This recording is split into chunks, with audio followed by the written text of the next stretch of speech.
Hola! So last week we talked about el tiempo compuesto.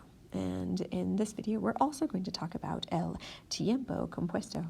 But my last video, we talked about el tiempo compuesto del presente. And today we're going to talk about el tiempo compuesto del pasado. Okay, so just to review, el tiempo compuesto, compuesto right here means compound, right? So it's a compound tense. All right, el tiempo compuesto is simply a compound tense.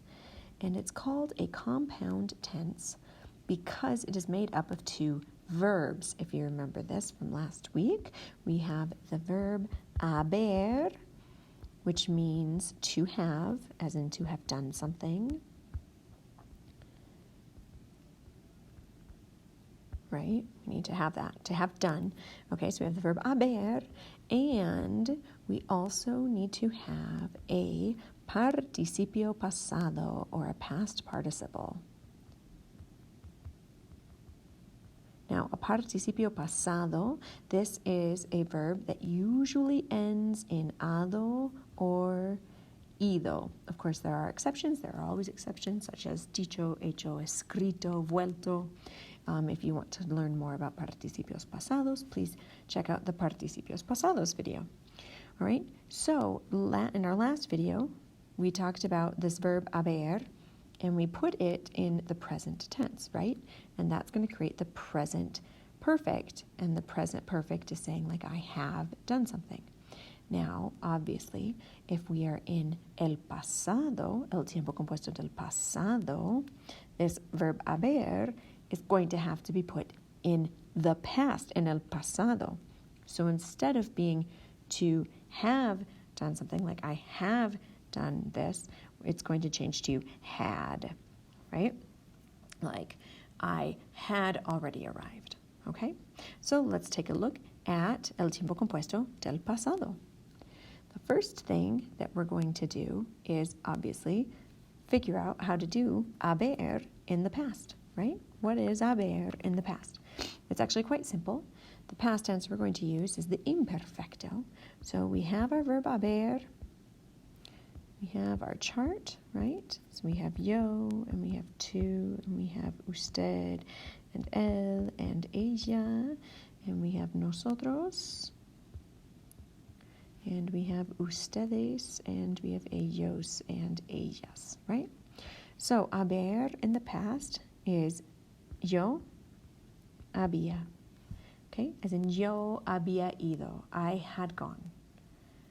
Tú habías, okay? No lo habías escrito, you hadn't written that, habías.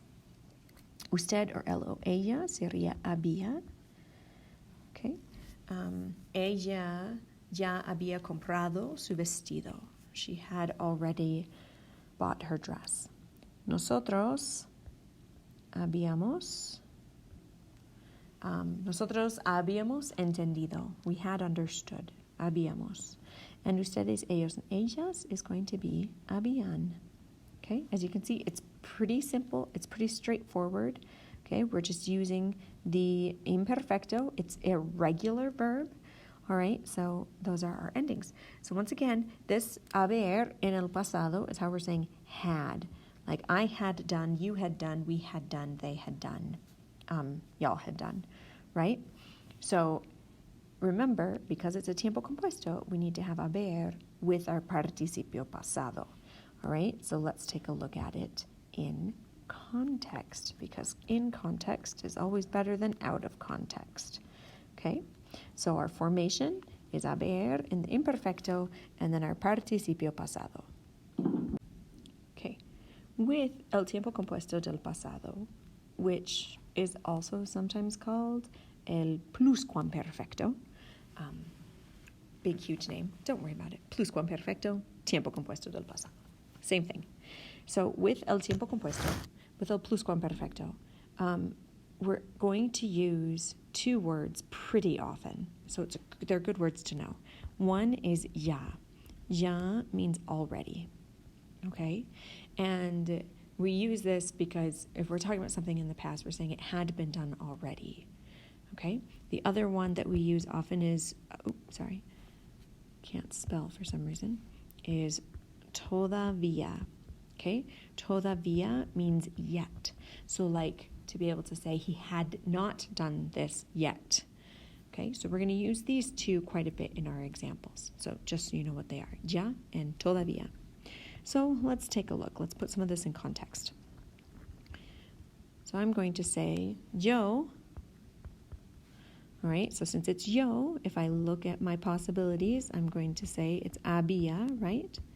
Yo había.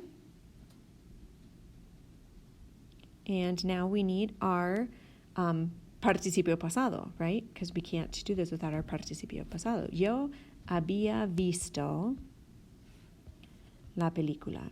I had seen the movie. Yo había visto la película. Or yo ya había visto la película.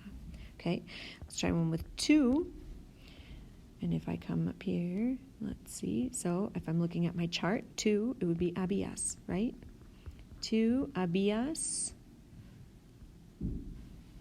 olvidado el papel. Papel.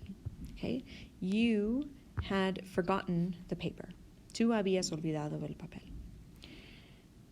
All right, we'll try another one. Let's do nosotros. Ya habíamos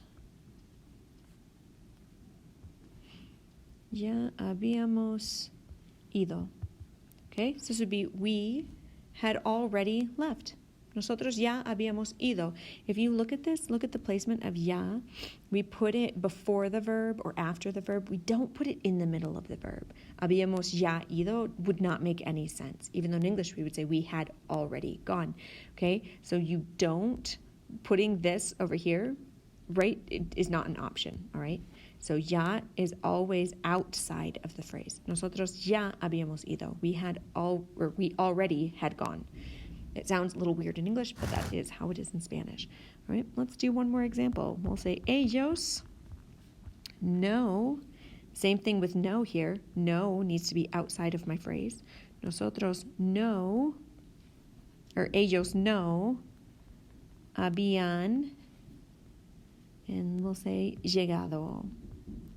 Ellos no habían llegado, and then we'll end this with a todavía. Okay, so this would be they had not arrived yet. Okay, ellos no habían llegado todavía. And that, in a nutshell, is el pluscuamperfecto, or el tiempo compuesto del pasado.